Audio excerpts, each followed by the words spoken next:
হে everyone, আজকে আমি রান্না করব নুডলস। আমার খুবই ফেভারিট। সকালে কিছু খাইনি তো ভাবলাম এখন নুডলস রান্না করব। নুডলস, ধনিয়া পাতা, কাঁচামরিচ, পেঁয়াজ, তারপর ডিম আছে সাথে, আর সাথে আছে টেস্টি সল্ট, মানে নুডলসের মশলা। চলো এখন নুডলস রান্না শুরু করে দিই। তো আমি কড়াইতে ডিম ভেজেছিলাম, সেটার মধ্যে তেল নিয়ে নিয়েছি। এখন আমি ডিম ভেঙে দিয়ে দিচ্ছি নুডলসটা বানানোর জন্য।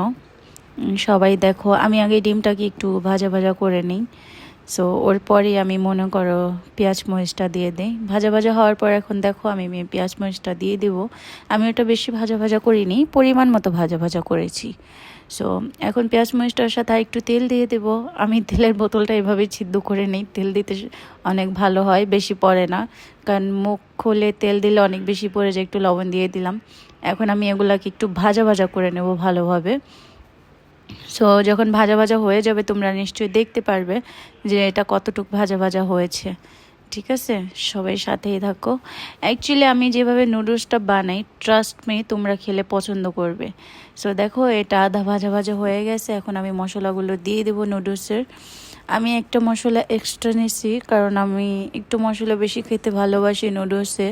আর সবাই যেরকম শুকনা নুডলস রান্না করো, লাস্টে দেখতে পারবা যে নুডলসটা কতটা সুন্দর হয়।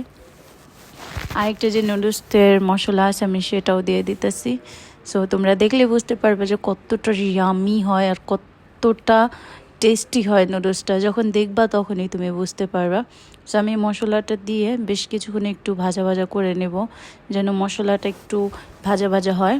কারণ দেখো এই মশলাটা তো কাঁচা থাকে, যদি নুডলসের এই পেঁয়াজ মরিচ আর ডিমের সাথে একটু ভাজা ভাজা করে নিই তাহলে এটা একটি ঘ্রাণ ছুটে আর টেস্ট আরও বেশি হয়। সো আমি এটাকে বেশ কিছুক্ষণ একটু ভাজা ভাজা করে নেব। তোমরা দেখতেই পারছো কিভাবে একসাথে মিশে যাচ্ছে, আর দেখতেও খুব লোভনীয় মনে হচ্ছে এইভাবেই খাই শুধু শুধু। সো আমি এটাকে ভালো ভালো করে ভাজা ভাজা করে নিচ্ছি, দেখতেই পারতাছো।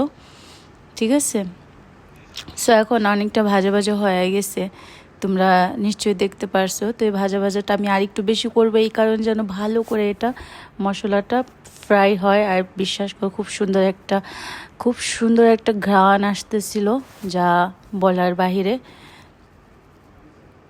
তাই আমি একটু গ্যাসের ফ্লেমটা বাড়ায় দিছি, গ্যাসটা বাড়ায় দিয়ে আর একটু বেশি করে ভাজা ভাজা করে নিতেছি। কারণ গ্যাসের ফ্লেমটা যদি বাড়ায় একটু ভাজা ভাজা করি আরও বেশি ভালো লাগবে, তার জন্য। সো এখন আমি পানি দিয়ে দিলাম, তোমরা দেখতেই পাচ্তেছো পরিমাণ মতো এটা পুরোটা আমি পানি দিয়ে দেব। আমি এটা বেশি পানি দিছি, এখন পানিটা বলক আসার পর আমি নুডলসটা দিয়ে দিলাম। সো তোমরা দেখতে পারবে একটু পরেই যে এটা কীরকম টেস্টি ধরনের হয়ে যেতেছে। ওকে, তো সবাই আমার সাথেই থাকো। কারণ এই নুডলসটা পানিতে রান্না করলে, আমরা যেরকম আগে সিদ্ধ করে শুকনা রান্না করতাম, তার চেয়ে ট্রাস্ট মি এই নুডলসটা খুব মজার হয়, খুব মজার। সো তোমরা দেখতেই পাচ্তেছো কীভাবে বলে উঠতেছে নুডলসটা। এটা আরও পানি শুকবে, যখন আরও ঘন হয়ে আসবে তখন এটা আরও টেস্টি হবে। দেখো এটার পানি অলরেডি শুকিয়ে গেছে, দেখতেই পাচ্তেছো যে কতটা পানি শুকিয়ে গেছে। এখন এই পানিটা শুকানোর কারণে কিন্তু এটা আরও একটু লোভনীয় মনে হচ্ছে। এখন কিছু ধনেপাতা দিয়ে দিব। ধনেপাতা আমার খুব ফেভারিট, আর এটা নতুন ধনেপাতা ছিল, ঘ্রাণটা খুব বেশি ভালো ছিল, তার জন্য আমি দিয়ে দিলাম। ধনেপাতাটা দেওয়ার পরে নুডলসের ঘ্রাণটা একদম চেঞ্জ হয়ে গেছে, খুব টেস্টি লাগতেছিল। আমি তো মনে হইতেছিল আমি তখনই খেয়ে ফেলাই। সো ডান আমার নুডলস রান্না। সবাই দেখো লাস্টের লুকটা। আমি নুডলসগুলো এখন প্লেটে পরিবেশন করে নেব, যেন তোমাদেরকে দেখাতে পারি আর তোমরাও বুঝতে পারো যে আমার নুডলসটা কতটা মজার হয়েছে। আমি তো বাস ইয়ামি ইয়ামি মনে করতেছি যে আমার খাইতেই হইব, কারণ নুডলস দেখলে আমার অনেক লোভ লাগে। আমি যেখানে যে আগে নুডলস খাই মিনস রেস্টুরেন্টে। এই তো আমার ফাইনাল নুডলস, দেখতেই পারতেছো, দেখা আমার নিজেরই লোভ লাগতেছে। সো আমি যাইতেছি খাওয়ার জন্য, তোমরাও ট্রাই করবা। Bye bye.